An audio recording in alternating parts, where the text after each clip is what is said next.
Muy bien. Este, como dije, es uno de los salmos importantes, es uno de los salmos, podríamos decir, más importantes que hay dentro de la colección de los salmos que cantaban los judíos.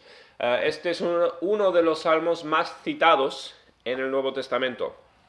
No el más citado, pero está ahí cerca. Eh, si no me acuerdo mal, creo que habían 15 referencias a este salmo o más. Hay referencias que no son explícitas en el Nuevo Testamento, pero hay muchas veces donde partes de este salmo aparecen en el Nuevo Testamento. El salmo fue escrito por David, eh, y no sabemos el contexto de este salmo, y es más, cuando leemos el salmo y miramos la vida de David, es muy difícil encontrar una ocasión en la vida de David donde entre este salmo. Bien, lo que describe David no parecemos verlo en su vida. Y hablaremos un poco de eso más adelante, el por qué, pero no sabemos en qué ocasión lo escribió David. Um, realmente, este salmo podría haber sido escrito y orado y dicho más por el Señor Jesucristo años más tarde, cuando vino Él, que por David mismo. Bien, porque lo que se describe aquí no tiene tanto que ver con la vida de David como con la vida del Señor Jesucristo. Es muy interesante que este es un salmo, como muchos, donde el salmista está pidiendo que Dios le libre, donde Dios le proteja. Pero en este salmo no encontramos ninguna confesión de pecado o de culpa del salmista, como en muchos otros. Muchas veces David ora pidiendo que Dios le vindique, y muchas veces pide perdón, pide que Dios le santifique a él. En este salmo no encontramos nada que nos indique culpa de David, del salmista. Tampoco hay ninguna petición imprecatoria contra los enemigos. Muchas veces también David pedía que Dios juzgara al enemigo, que Dios hiciera justicia y trayera castigo contra los que les estaban haciendo daño. Pues en este salmo tampoco encontramos esto. Y hay muchas cosas que nos recuerdan al Señor Jesucristo en su momento en la cruz. Vamos a mirar esta tarde rápidamente el salmo. Es un salmo un poco más largo, 31 versículos. Vamos a ir saltando y mirando a grandes rasgos lo que dice primeramente el salmo.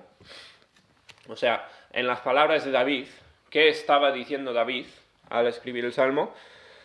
Y después vamos a mirarlo a la luz del Nuevo Testamento y la vida de Jesús, lo que Él hizo por todos nosotros. Bien, se puede dividir en dos partes el Salmo. Salmo 22, desde el versículo 1 hasta el 21, es exclamación del salmista. Está hablando David pidiéndole ayuda a Dios porque su vida está en peligro. Está a punto de morir, parece ser, por lo que describe. Bien, es una exclamación pidiendo que Dios le salve.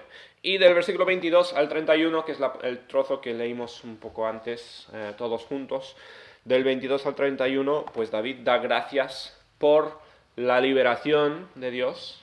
Dios le ha salvado de la situación donde corría riesgo su vida. Gracias a Dios por su liberación, y habla de las consecuencias de lo que ha hecho Dios en él. O sea, lo que pasa después de que Dios le libre. Entonces, eso a grandes rasgos el bosquejo del Salmo. Entonces, versículo 1.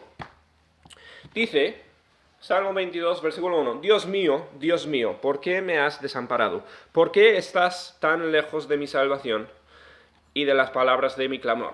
Nos suena mucho este versículo, ¿verdad? Porque el Señor Jesucristo lo citó estando en la cruz. Son las últimas palabras escritas que conocemos del Señor Jesús antes de que murió en la cruz.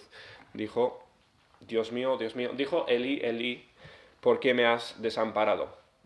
En el hebreo, Dios mío, la palabra es Él, Si os acordáis, en la Biblia encontramos varios nombres de Dios que empiezan por él. Tenemos El Shaddai, y como varios otros. Él era el nombre, él significa Dios, ¿bien?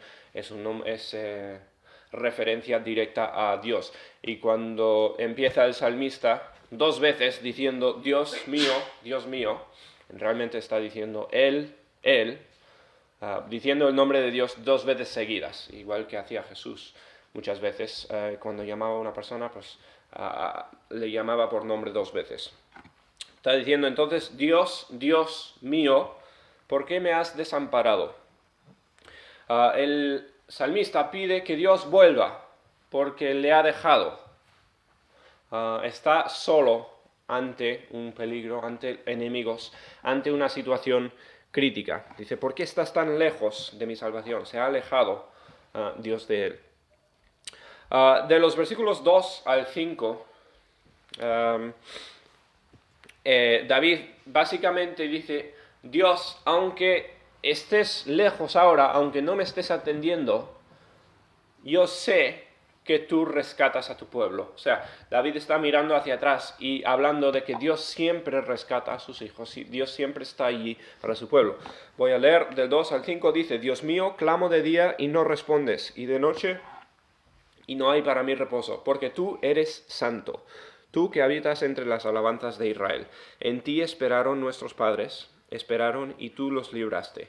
Clamaron a ti y fueron librados, confiaron en ti y no fueron avergonzados. Bien, está hablando de sus antepasados y los de Israel. Clamaron a ti antes y fueron librados. O sea, Dios es una persona que libra al que clama a él. Y David está mirando atrás y diciendo, ¿por qué, Dios? ¿Por qué no me libras a mí como lo has hecho con los demás? Del versículo 6 hasta el 8, David empieza a hablar, dice que sus enemigos se están burlando de él. Y no burlando de algo, algún aspecto físico, una cosa que tenga él, característica de él mismo, sino que se están burlando de David porque David está confiando en Dios. Dice el versículo 6, mas yo soy gusano y no hombre, oprobio de los hombres y despreciado del pueblo. Todos los que me ven me escarnecen, estiran la boca. El estirar en la boca está hablando de uno que se burla. Si conocéis la expresión un poco de tener una sonrisa así un poco torcida, pues es eso, estirar la boca. Estiran la boca, menean la cabeza, diciendo, se encomendó a Jehová, líbrele él, sálvele, puesto que en él se complacía. Bien, riéndose de David, burlándose de David, porque confía David en Dios. Esto es muy parecido a lo que encontramos hoy en día, ¿verdad? Gente que se burla de una persona que cree en algo más allá de lo que puede ver, de alguien que cree en Dios. Y no solo cree en Dios, sino que vive su vida a la luz de su creencia en Dios, de su conocimiento de Dios. Hoy en día el mundo se ríe de eso. ¿Por qué? Porque el mundo no quiere creer en Dios. ¿Bien? El mundo tiene miedo de la existencia de algo que no puede controlar, de un Dios más allá de la ciencia y más allá de lo que pueda entender y controlar el hombre. Por eso se ríe del cristiano, se ríe del que confía en Dios. Después va David. Estamos yendo muy rápido a través del Salmo, ¿no? Hay mucho en estos versículos. Pero en los próximos versículos nos dice el salmista que toda su vida ha dependido completamente en Dios. Dice el versículo 9, porque tú eres el que me sacó del vientre, el que me hizo estar confiado desde que estaba a los pechos de mi madre. Sobre ti fui echado desde antes de nacer, desde el vientre de mi madre, tú eres mi Dios. No te alejes de mí porque la angustia está cerca, porque no hay quien ayude. Bien, desde niño, dice David, he dependido en ti. No he tenido nunca otra cosa que me proteja más que Dios. Está hablando de dependencia. Bien, y cuando dice que desde desde el vientre de mi madre, tú eres mi Dios. Bien, David no está hablando de creer él mismo en Dios, ni de ser salvo desde el nacimiento, ni nada de esto. Está hablando de que Dios fue el que le sacó, Dios fue el que le formó, le trajo al mundo y el que le sustentó en toda su vida. Bien, no hubo nunca momento en el cual David no le necesitaba a Dios. Es igual que todos nosotros. Bien, cada uno de nosotros dependemos de Dios. Lo creamos o no, lo entendamos o no, dependemos de Dios para tomar el próximo aliento. Dependemos de Él en cada momento de nuestra vida. Si no fuera por Dios, no existiríamos. Bien, cesaríamos de existir. Versículos 12 y 13, y voy a juntar el versículo 16 porque hay un poco de poesía aquí donde se repite. Así que el 12, el 13 y el 16 habla David de sus enemigos. Habla de los que le están intentando destruir.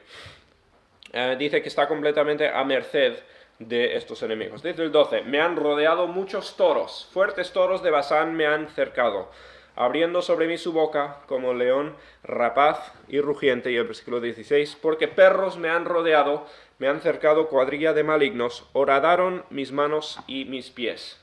Está comparando los enemigos con animales feroces. Los toros de Basán era una región donde se criaban toros. Si os podéis imaginar las partes de España donde crían los toros más grandes y más fuertes, pues Basán era un sitio donde había mucha hierba, había mucho ganado de buey, de toro, y eran pues los animales más fuertes. En el versículo 16, ahí donde dice, horadaron mis pies, horadaron mis manos y mis pies, está hablando de un león que con sus garras con sus garras ataca sus manos y sus pies. Así que todo comparando a sus enemigos con gente pues que le están intentando devorar, intentando destruir con su fuerza. Dice el 14, el 15 y el 17, como que salta un poco y vuelve. En estos versículos habla David de su desesperación. Habla de que ya no le quedan fuerzas, está a punto de morir. El versículo 14 dice, he sido derramado como aguas y todos mis huesos se descoyuntaron, mi corazón fue como cera derritiéndose en medio de mis entrañas, como un tiesto se secó mi vigor y mi lengua se pegó a mi paladar, y me has puesto en el polvo de la muerte. O sea, está David hablando de que físicamente está agotado, no le queda valor, no le queda fuerza, está a punto de morir. Versículo 17 dice, contar puedo todos mis huesos, entre tanto ellos me miran y me observan. Otra vez está sin fuerzas David, está al punto de la muerte. Versículo 18 dice, repartieron entre mí mis vestidos y sobre mi ropa echaron suertes. Bien, está hablando. ¿Por qué dice esto David? Está diciendo que los enemigos ya le cuentan como una persona muerta. Acabo de decir, ya no me queda vida, no me queda aliento, estoy sin fuerzas, estoy a punto de morir. Y aquí, pues sus enemigos ya le cuentan como hombre muerto. Ya se están repartiendo sus bienes, todo lo que tiene, porque está ya básicamente muerto. De eso está hablando el versículo.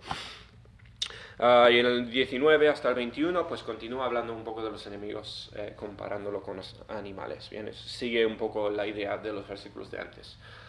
Entonces, hasta este punto, David está describiendo una situación desesperada donde está rodeado de enemigos, gente que quiere matarle, está él sin fuerzas, agotado, a punto de morir, no le queda espíritu, no le queda nada de la vida, y está completamente desesperado, dependiendo en Dios, le necesita a Dios para todo. Entonces, ahora en el versículo 22 empieza O sea, hay un cambio drástico donde es como que de repente ocurre algo, no sabemos qué ha pasado, pero de repente David ya no está en crisis, ¿bien?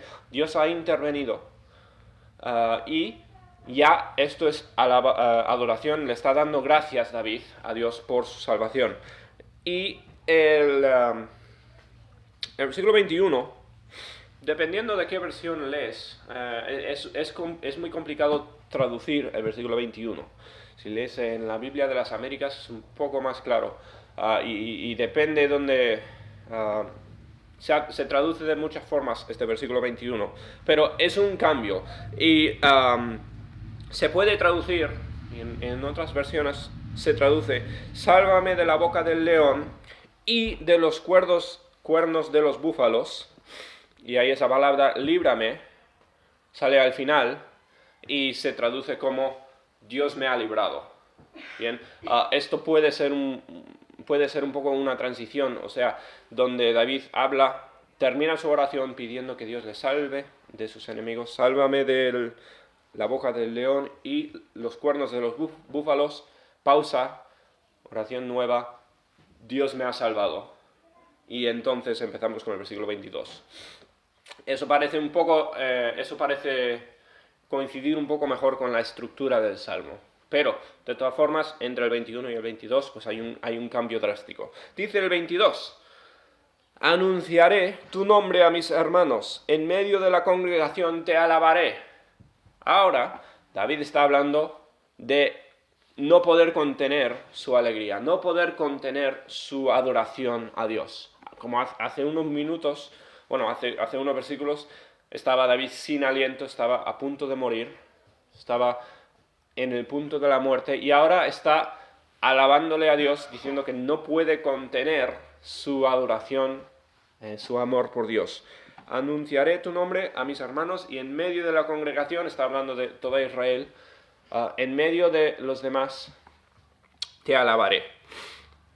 Dice el 23, los que teméis a Jehová, alabadle, glorificadle, descendencia toda de Jacob, y temedle vosotros, descendencia toda de Israel, porque no menospreció ni abominó la aflicción del afligido, ni de él escondió su rostro, sino que cuando clamó a él, le oyó.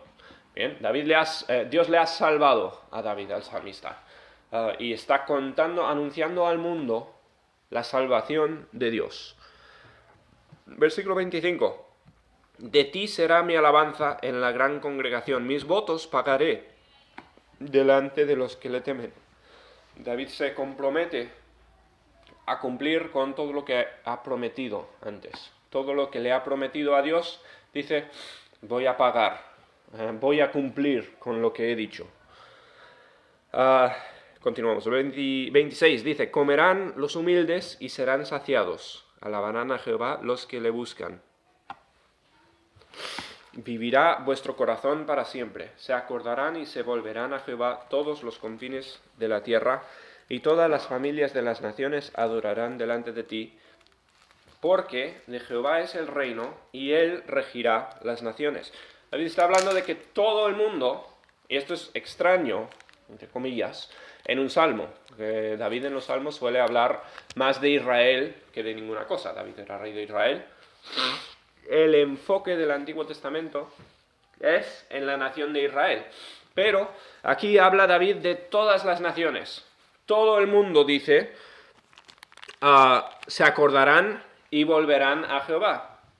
Dice el versículo 27, todos los confines de la tierra. Después, todas las familias de las naciones. La palabra, ahí esa frase, las naciones, es gentiles en los hebreos. Está hablando de naciones que no son el pueblo judío. Dice, porque de Jehová es el reino y él regirá, otra vez, misma palabra, las naciones. O sea, Jehová reinará sobre todo el mundo. Esto es muy extraño saliendo de la boca de David. Bien, diciendo que todo el mundo le va a glorificar a Dios. Dios está en control no solo de su nación de Israel, sino de todo el mundo. Todas las naciones son su reino. 29, dice, comerán y adorarán todos los poderosos de la tierra. Mira, si volvemos al 26, dice, comerán los humildes y serán saciados y alabarán a Jehová. Y aquí dice, comerán y adorarán todos los poderosos de la tierra, o sea, lo opuesto. Acaba de hablar de los humildes, le van a adorar a Dios porque comerán y serán saciados, y aquí serán saciados también los poderosos. Dice, comerán y adorarán todos los poderosos de la tierra, se postrarán delante de él todos los que descienden al polvo. Los que descienden al polvo son los humanos, bien, las personas. Dice, toda la humanidad se va a arrodillar ante Dios. Aun el que no puede conservar la vida a su propia alma. Todos vamos a quedar arrodillados ante Dios, dice el salmista. Versículo 30. La posteridad le servirá. Esto será contado de Jehová hasta la postrera generación. Vendrán y anunciarán su justicia. A pueblo no nacido aún anunciarán que él hizo esto. Bien, y continúa. Ahora, antes habló de que todo el mundo, o sea, geográficamente todos van a arrodillarse ante Dios. Y aquí estos dos versículos hablan del tiempo, la posteridad. Todos los que vendrán detrás de mí le servirán a Dios. O sea, esta cosa que ha hecho Dios, esta salvación que ha traído Dios, todo el mundo, por todas las edades, le va a alabar a Dios por ello. Vendrán los de todas las generaciones, vendrán y anunciarán su justicia a pueblo no nacido aún, o sea, gente que ha de venir todavía, anunciarán que Él hizo esto. Muy bien. En este salmo, entonces, Dios que salva a una persona necesitada, el salmista David, Dios le salva, le protege de la muerte, y dice que todo el mundo le adora a Dios por ello. A grandes rasgos, pues eso es lo que contaba David, eso es lo que estaba diciendo David. No tiene mucho sentido aplicándolo a la vida de David. David corrió peligro en muchas ocasiones, su vida estuvo en peligro, pero esto habla de una ejecución más que una persona que esté en un instante a punto de morir en batalla o algo así. Esta descripción, nunca encontramos un momento en la vida de David donde parezca cuadrar muy bien. Es complicado, no se puede encajar bien. Pero, si pensamos después, como dije, en el Señor Jesucristo, esto todo describe a la perfección lo que fue la crucifixión del Señor Jesucristo, todo lo que ocurrió por la crucifixión y todo lo que va a ocurrir. Así que por eso esto es un salmo que lo llamamos un salmo mesiánico, esto es un salmo que lo atribuimos al Señor Jesucristo, mucho más que a su mismo autor, David. ¿Por qué? Porque era profético.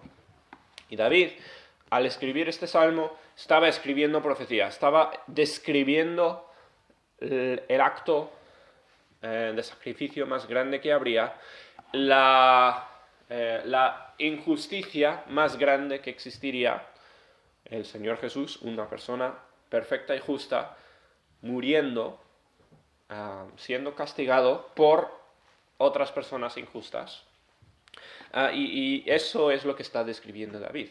Un ruego pidiendo a Dios que le salve, y después la consecuencia es que todo el mundo se arrodilla ante Dios por la obra que ha hecho. Entonces, como dije, se cita muchas veces este salmo en el Nuevo Testamento. Hay comentaristas, hay muchos que llaman a este salmo el quinto evangelio. Bien, tenemos a Mateo, Marcos, Lucas, Juan y este salmo, porque describe tan claramente el evangelio. Describe la acción del Señor Jesucristo y lo que nos trae a nosotros la vida eterna. Vamos a mirar entonces este salmo como si fuera la oración de Jesús, porque el Nuevo Testamento coge versículos de este salmo y los atribuye a el Señor Jesucristo. Es fascinante. Y leí un comentario de una persona que me pareció muy interesante, porque cuando tenemos las palabras de Jesús, las últimas palabras antes de su muerte, ya dije, él clama a Dios y dice, Eli, Eli, lama sabacthani, está citando este versículo, mi Dios, ¿por qué me has desamparado? Y es como si todo el resto del Salmo fuera la oración del Señor Jesucristo allá en la cruz. Bien, solo tenemos grabado esa frase. Igual únicamente dijo esa frase en voz alta. Es probable, Jesús, en su momento de muerte. Pero todo el Salmo se podría leer como una oración del Señor Jesús hacia Dios. Y vamos a mirarlo un poco así, entendiéndolo como si todo esto fueran palabras mismas del Señor Jesucristo, como si continuara Él citando este salmo. Y quién sabe, muy posiblemente lo hizo estando en la cruz, que lo empezara en voz alta y citara el resto del salmo en su corazón o en silencio. No sabemos. Pero vamos a leer de esta forma el salmo. El salmo tiene, como dije, muchas referencias a la muerte de Cristo. Y vamos a mirar algunos de los versículos que lo describen, ¿bien? Que apuntan hacia el Señor Jesucristo. Cosas que nos hacen identificar el salmo con él. Dice el versículo 18. Versículo 18, ya lo leemos. Repartieron entre mí mis vestidos y sobre mi ropa echaron suertes. Bien, dijimos que está esto hablando de que los de alrededor ya entienden que va a morir, ya están repartiendo las posesiones más básicas que tiene una persona. Si alguien viene a mi armario en casa y empieza a repartir mi ropa, que es lo más básico, lo más personal que tiene alguien, eso significa, o sea, si no voy a necesitar la ropa es que estoy a punto de morir. Bien, va un poco por ahí. El que repartan los vestidos de David es que ya no los va a necesitar. Y eso es lo que ocurrió en el Nuevo Testamento, la muerte del Señor Jesucristo. Nos acordamos, cuando Jesucristo estuvo en la cruz, ya los soldados cogieron la ropa que tenía, las únicas posesiones seguramente que tenía consigo el Señor Jesucristo, su misma ropa, y lo repartieron entre los demás. Y es fascinante que en los 4 evangelios, ¿ven? Mateo, Marcos, Lucas, Juan, los 4 evangelios citan este versículo en los Salmos y lo atribuyen al Señor Jesucristo. Mateo 27, 35, Marcos 15, 24, Lucas 23, 34 y Juan 19, 23 y 24. Bien, en todos estos versículos son dentro de la historia de la crucifixión, tenemos referencia a este versículo. Voy a leer yo el pasaje en Juan, los 2 versículos en Juan. Si queréis ir conmigo a Juan 19, lo podéis leer conmigo. Pero en Juan 19, versículo 23 y 24, dice: cuando los soldados hubieron crucificado a Jesús, tomaron sus vestidos e hicieron 4 partes, una para cada soldado. Tomaron también su túnica, la cual era sin costura, y un solo tejido de arriba a abajo. Entonces dijeron entre sí: no la apartamos, sino echemos suertes sobre ella, a ver de quién será. Esto fue para que se cumpliese la escritura, que dice: repartieron entre sí mis vestidos y sobre mi ropa echaron suertes. Y así lo hicieron los soldados. Bien, así que las dos cosas: repartir, o sea, romperlo en trozos, y lo que no se rompió, echar suertes para repartirlo. Las dos frases que parecen simplemente el lenguaje poético de David. Bien, lo más seguro es que esto nunca le pasó a David. Como dije, nunca vemos un momento en la vida de David cuando se le contaba por muerto así. Pero este lenguaje poético se cumplió perfectamente, literalmente, con el Señor Jesucristo. Y los cuatro evangelistas los cuatro autores del Evangelio, pues atribuyen estos versículos al Señor Jesucristo. Más, en el versículo 7, bien, Salmo 22, versículo 7, dice, todos los que me ven me escarnecen, estiran la boca, os acordáis que ya estamos hablando de burlarse, estiran la boca, menean la cabeza, diciendo, se encomendó a Jehová, líbrele él, sálvele, puesto que en él se complacía. Bien, está hablando de burlarse de David, del salmista, o si lo atribuimos a Jesús, pues burlarse del Señor Jesús. ¿Por qué? Porque su confianza está en Jehová. Bien, en Mateo 27, 39 y en Marcos 15, 29 tenemos dos versículos casi idénticos. Y voy a leer en Mateo 27. ¿Bien? Mateo 27, el 38 y el 39 dicen así. Entonces crucificaron con él dos ladrones, uno a la derecha y uno a la izquierda, y los que pasaban le injuriaban, meneando la cabeza. Y si alguien puede leerme también el versículo 40. Y diciendo, tú que derribas el templo y en 3 días lo reedificas, sálvate a ti mismo. Si eres hijo de Dios, desciende de la cruz. Muy bien. Se burlan del Señor meneando la cabeza. O sea, los autores de los evangelios usan exactamente la misma terminología, la misma frase que aquí en el Salmo. Habla de que se jactan de él, se ríen del Señor Jesús. Y acto seguido se burlan a él por llamarse el Hijo de Dios. Se burlan de Jesucristo por identificarse con Dios, identificarse con Jehová. Exactamente lo que pasa aquí en el Salmo. Dice, todos los que me ven me escarnecen, dice, menean la cabeza, dicen, se encomendó a Jehová, líbrele él, sálvele, puesto que en él se complacía. Y los judíos se reían de Jesús diciendo que se llama Jehová, si es realmente Dios, sálvate a ti mismo. Bien, que Dios te salve. Estamos hablando de la misma cosa. Bien, este salmo le describe perfectamente a Jesús, estando ahí en la cruz. Bien, después ahí tenemos frases que se duplican tanto en los evangelios como aquí en el Salmo. Después tenemos a Jesús mismo apropiando este Salmo. Ya mencioné que el primer versículo lo citó el Señor Jesucristo estando en la cruz. Esto también lo vemos tanto en Mateo como en Marcos. Mateo 27, 46 y Marcos 15, 34. Mateo 27, 46 dice, cerca de la hora novena, Jesús clamó a gran voz, diciendo, Eli, Eli, lama sabactani, esto es, Dios mío, ¿por qué me has desamparado? Jesús hablaba en griego o arameo, o sea, bueno, se escribe aquí en griego o en arameo, y originalmente es en hebreo. Y básicamente Eli es una transliteración de él. O sea, escoger la palabra y usar la palabra en otro idioma. Y Jesús, pues, oró la misma oración de David al principio del Salmo, diciendo, Dios, ¿por qué me has dejado? ¿Por qué me has desamparado? Me has dejado solo.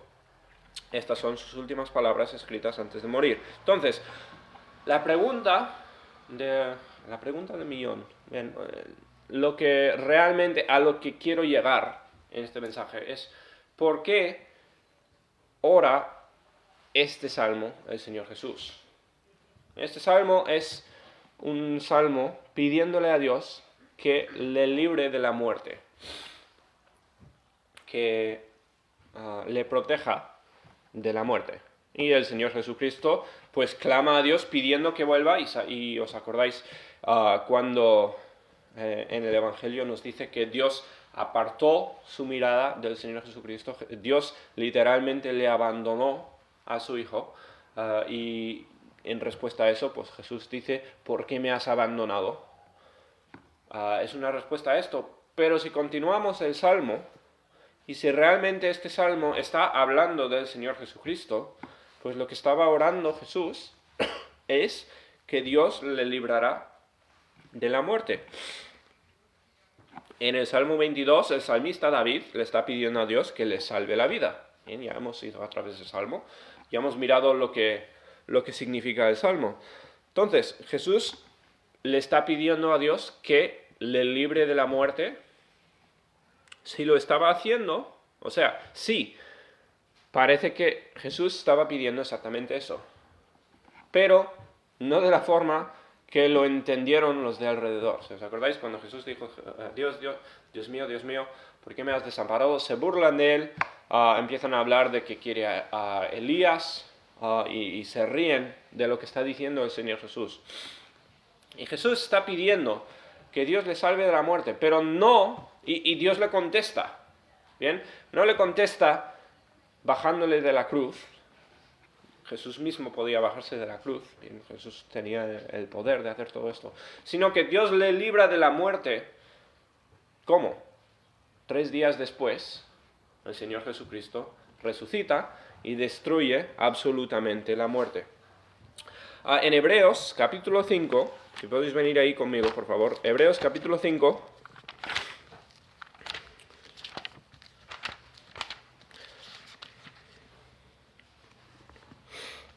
Hebreos capítulo 5, vemos aquí que Jesús sí se lo pidió a Dios. Sí le estaba pidiendo que Dios le librara de la muerte. Y el autor de Hebreos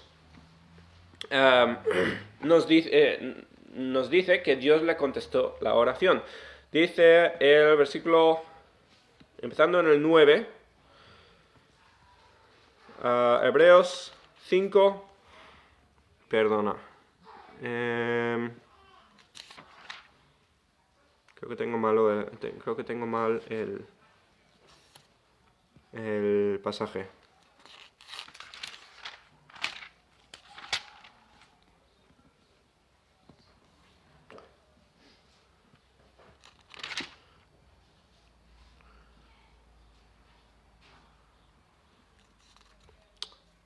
Perdona, un segundito y creo que lo encuentro.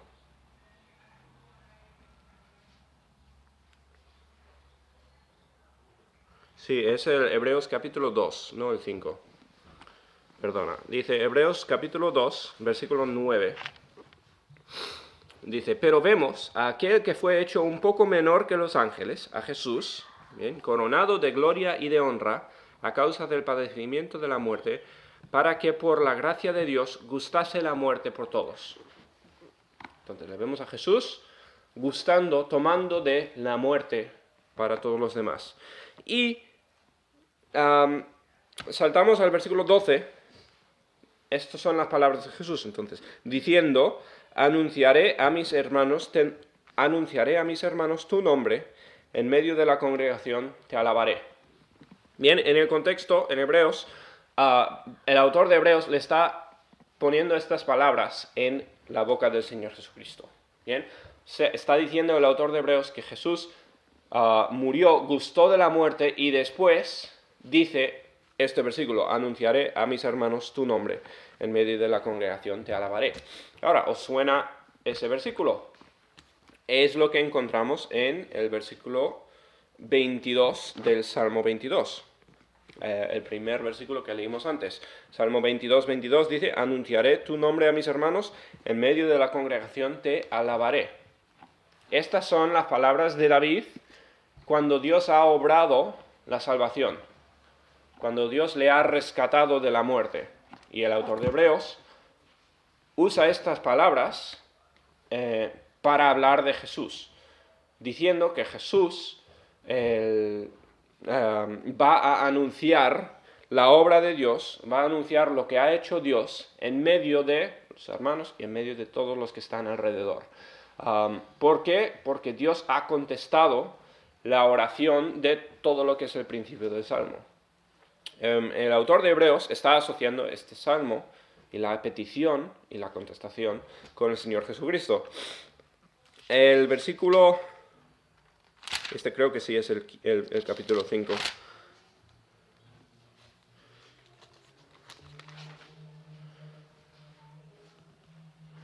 No,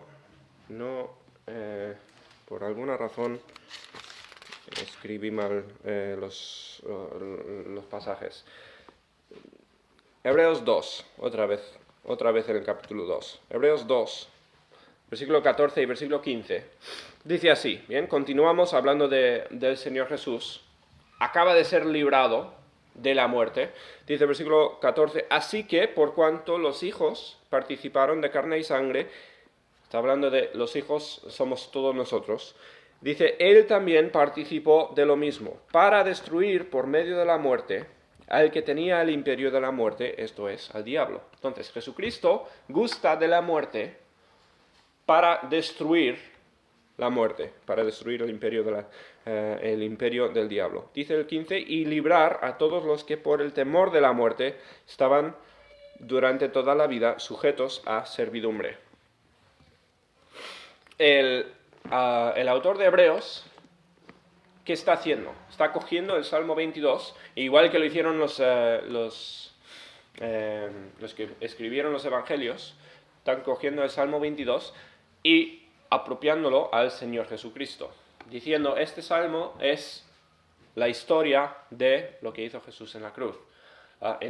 Tenemos detalles que compaginan, cosas en el salmo que describen a la perfección lo que pasó con el Señor Jesucristo, pero después tenemos a Hebreos diciendo que esto fue la oración y la contestación a la oración del Señor Jesucristo. Lo que hizo Jesús en la cruz fue derrotar a la muerte misma, y lo hizo para que todos los que temen la muerte, los que son hombres, y os acordáis en el Salmo, al final del Salmo, bueno, dice en el versículo 29 del Salmo 22, comerán y adorarán todos los poderosos de la tierra, se postrarán delante de él, todos los que descienden al polvo, está hablando de los hombres que se enfrentan con la muerte, aun el que no puede conservar su vida a su propia alma. Dice, la posteridad le servirá, esto será contado de Jehová hasta la postrera generación. Dios lo que hace es, a través de la obra del Señor Jesucristo, derrota completamente el poder de la muerte, porque Jesús muere y es resucitado, y derrota él mismo a la muerte, y lo hace para que ningún hombre tenga que temer nunca jamás la muerte. Esa es la aplicación en Hebreos capítulo 2. O sea, este Salmo 22, describe la obra de Jesús, no solo le describe a él en la cruz, sino que describe la consecuencia de la muerte del Señor Jesucristo, la restauración de Dios, o sea, cuando Dios le trae a Jesús a la vida una vez más, y sabemos que Jesús, siendo Dios, derrotó él mismo a la muerte, Dios le trae a la vida al Señor Jesucristo y lo hace para que todas las generaciones de todo el mundo, todos los que, dice que comerán el polvo, todos los que se enfrentan a la muerte, ya tengan en Jesús libertad, liberación del poder de la muerte. Lo que hizo el Señor Jesús fue librarnos a nosotros de la muerte. Y el Salmo termina contando con que todo el mundo se beneficia de esta salvación que obró Dios en la vida de su Hijo, el Señor Jesucristo. O sea, Jesús le pide la salvación a Dios, o sea, le pide la liberación de Dios de la muerte. Dios le salva a Jesús de la muerte. Dios le resucita al Señor Jesús. Y en ese acto nos concede a todos nosotros la salvación de la muerte de la misma forma. Lo que describe el resto del Salmo 22, desde el 22 hasta el 31, es la vida eterna que Dios concede a todos los que aceptan al Señor Jesucristo, todos los que son salvos por el acto del Señor Jesucristo. Todo el mundo se beneficia de la salvación de Dios al contestar esta oración. Como dije, no tiene mucho sentido en la vida de David, no tenemos una ocasión donde está al punto de la muerte y Dios le salva así, y después que todas las generaciones le glorifiquen a Dios por lo que Dios ha hecho en la vida de David. No tiene sentido. Pero cuando este salmo está hablando del Señor Jesucristo, describe a la perfección lo que es el Evangelio. Describe las noticias de la vida eterna, lo que hizo el Señor Jesucristo en la cruz. El último versículo del Salmo, y aquí terminamos, el Salmo 22, versículo 31, dice: vendrán y anunciarán su justicia, a pueblo no nacido aún anunciarán, y dice que Él hizo esto. Esa frase, Él hizo esto, es una palabra en hebreo, y se puede traducir, está hablando de que Dios lo ha hecho, o sea, está hecho. Y en otras ocasiones se traduce como está hecho. Y si os acordáis, cuando habló Jesús en la cruz, dijo, consumado es, o esto está hecho. Lo más seguro es que eso es la última referencia a este salmo, cuando Jesús está terminando este salmo al decir, está hecho. Dios ha hecho, Dios ha obrado la salvación. Y toda esta historia que se cuenta en el Salmo 22, si lo queréis llamar el quinto evangelio, toda esta historia es la historia de la salvación. Es la historia de Jesús derrotando a la muerte, muriendo y volviendo a la vida, para que ninguno de nosotros tengamos que morir. Ya la muerte espiritual ya no es temor para ninguno de nosotros. Si hemos recibido la vida del Señor Jesucristo, ya no estamos bajo la condena, bajo la pena de la muerte, como lo éramos antes de este acto del Señor Jesucristo. Esta historia la hizo Dios. Termina con consumado es. Esto lo ha hecho Dios. Eso es el mensaje que suena por todo el mundo, a lo largo de todas las generaciones, de todas las naciones del mundo. Esta historia es lo que trae la vida eterna. Bien, el Evangelio es lo que ofrece,